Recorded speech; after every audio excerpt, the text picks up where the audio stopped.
Capítulo 2 Velhos Amigos. Em Beldingsville, naquela noite de agosto, a senhora Chilton esperou que Pollyanna fosse para a cama antes de conversar com o marido sobre a carta que recebera pela manhã. Ela teria de esperar de qualquer modo, pois as trabalhosas horas no consultório e as longas cavalgadas pelas montanhas não permitiam que sobrasse muito tempo ao médico para o diálogo doméstico. Quase 9:30 da noite, o marido chegou à sala de sua casa, onde a esposa o aguardava. Tinha um ar de cansaço, mas iluminou-se ao avistar a mulher. A seguir, uma expressão de surpresa e curiosidade se refletiu em seus olhos. Aconteceu alguma coisa, Paulina? O que foi? É uma carta que recebi, explicou a esposa sorrindo. Nem imaginei que você iria notar, só de olhar para mim. Eu adivinho seus pensamentos, brincou o marido. De que se trata? Vou ler a carta, disse a senhora Chilton depois de pequena hesitação. É de Della Wetherby, do hospital. Pode ler. O médico espichou-se no sofá. A senhora Chilton não começou logo a ler a carta. Levantou-se e cobriu o marido com o cobertor. Havia apenas 1 ano que ela se casara. Tinha agora 42 anos e parecia às vezes que em tão curto período de vida conjugal ela procurasse concretizar as demonstrações de amor e carinho que acumulara em 20 anos de solidão e carência de afeto. O médico, que se casara aos 45 anos, que nenhuma recordação tinha, a não ser também solidão e carência de afeto, não se opunha a essa concentrada compensação. Até parecia apreciar aquilo, embora tivesse o cuidado de não manifestar tal contentamento de forma mais entusiástica. Descobrira que a senhora Paulina fora a senhorita Paulina durante tanto tempo que se mostrava inclinada a entrar em pânico e reter suas piegas manifestações de carinho se elas fossem recebidas com muito reconhecimento. Assim, limitou-se a bater-lhe de leve na mão quando Paulina passou a ler a carta. Prezada senhora Chilton, já comecei a escrever-lhe 6 vezes, sempre rasgando a carta iniciada. Agora, resolvi não começar e passar diretamente ao assunto. Estou querendo Pollyanna, pode ser? Conheci a senhora e seu marido em março último, quando levaram Pollyanna para casa, mas acho que não se lembram de mim.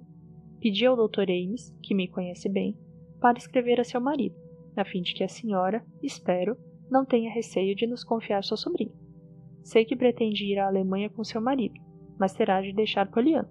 Assim, ouso pedir que nos permita tomar conta dela, e vou lhe dizer por quê. Tenho uma irmã, a senhora Carroll, uma pessoa solitária e infeliz. Vive num mundo sombrio, onde não entra um raio de sol. Acho que se há alguém capaz de fazer entrar um raio de sol no sombrio mundo de minha irmã, é sua sobrinha Pollyanna. Ela resiste a qualquer um que tente ajudá-la. Estou certa de que a senhora concordará comigo. Se Pollyanna entrar em cena, tudo mudará. É por isso que desejo levá-la para perto de minha irmã. Claro que ela frequentaria um colégio. Estou convencida de que seria o único remédio capaz de curar a ferida que há no coração de minha irmã.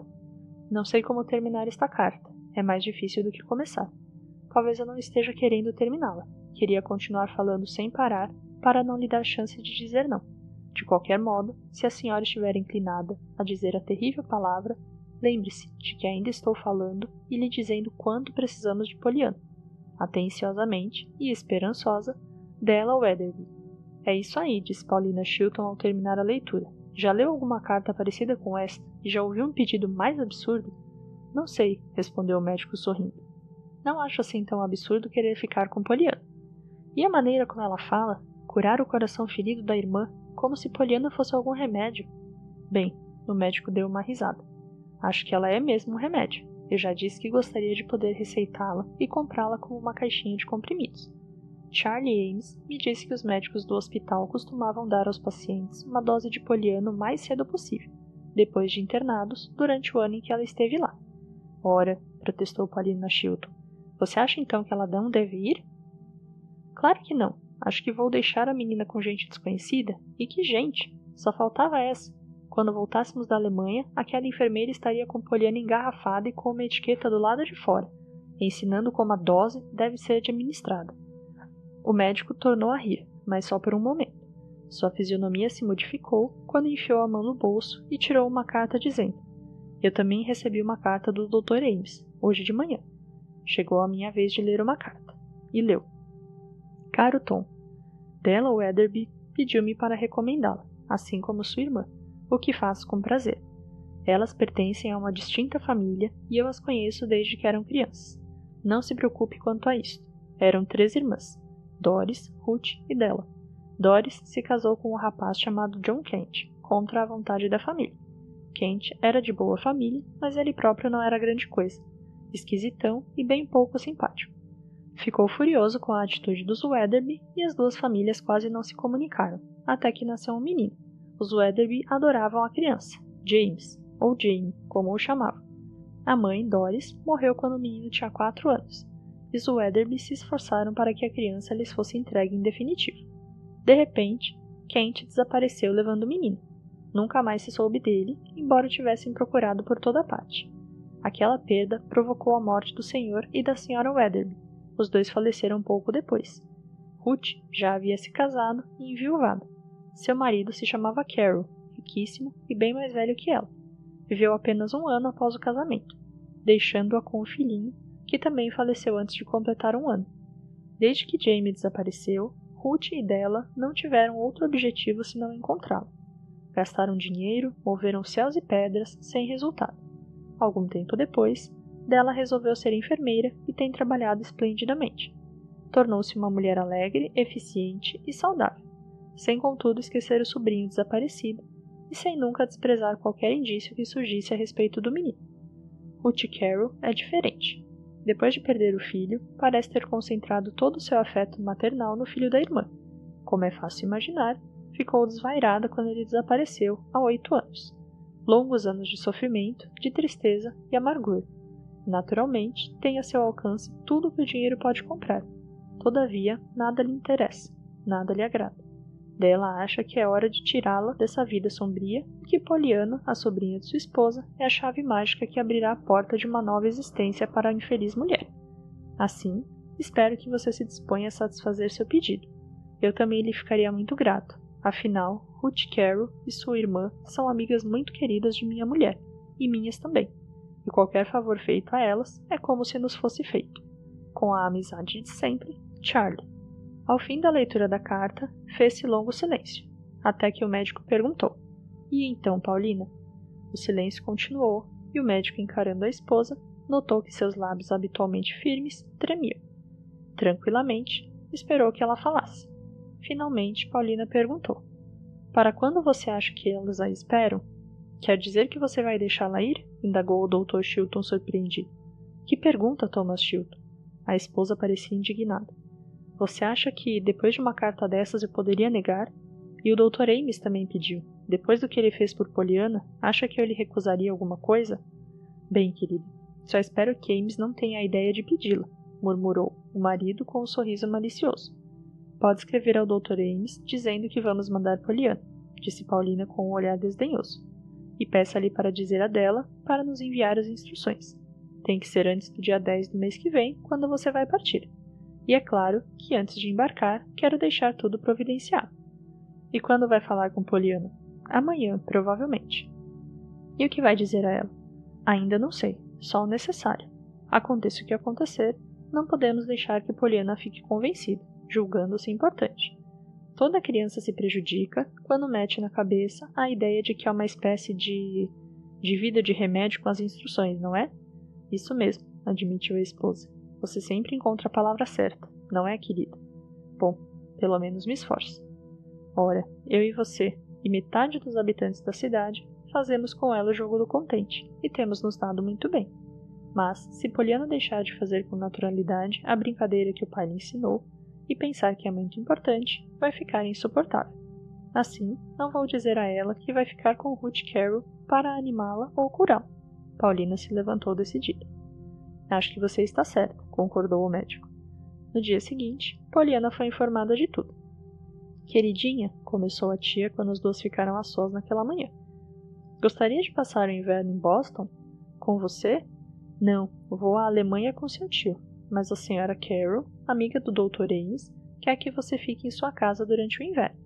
Acho que vou permitir. Mas em Boston não vou ver Jimmy, nem o Sr. Pendleton, ou a Sra. Snow. Pollyanna não escondia tristeza. Não conheço ninguém em Boston, tia Paulina.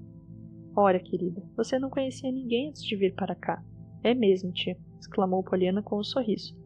E isso quer dizer que, quando chegar a Boston, estarão à minha espera outros Jimmys, Srs. Pendleton e Sras. Snow, que ainda não conheço, não é? É sim, minha querida. Sabe, tia Paulina, aprendi a fazer o jogo do contente ainda melhor do que antes. Nunca tinha pensado nas pessoas que não conheço e vou ficar conhecendo. E lá também é gente simpática. Conheci muitas pessoas quando estive lá 2 anos atrás com a senhora Gray. Foram 2 horas de viagem, Poliana recordava. Na estação havia um homem simpático que me mostrou onde eu podia beber água. Será que ele ainda está lá? E havia uma senhora encantadora, com uma filhinha. Moram em Boston, segundo me disseram. A menina se chama Suzy Smith, e talvez eu as encontre de novo. Havia também um menino e outra senhora com um bebê, só que eles moravam em Honolulu, e é difícil vê-los de novo. De qualquer maneira, a senhora Carol. Quem é ela, tia Paulina? Alguma parente nossa? Não, meu bem. Paulina parecia meio preocupada, ainda que sorridente. A senhora Carol é irmã de Della Weatherby, aquela moça do hospital. Lembra-se dela? Irmã dela? Poliana ficou entusiasmada. Irmã dela? Então deve ser um encanto. Eu adorava a Della Weatherby, com umas ruguinhas engraçadas em torno dos olhos e da boca quando sorria e contava lindas histórias. Só convivi com ela 2 meses. Foi para o hospital pouco antes de eu sair de lá.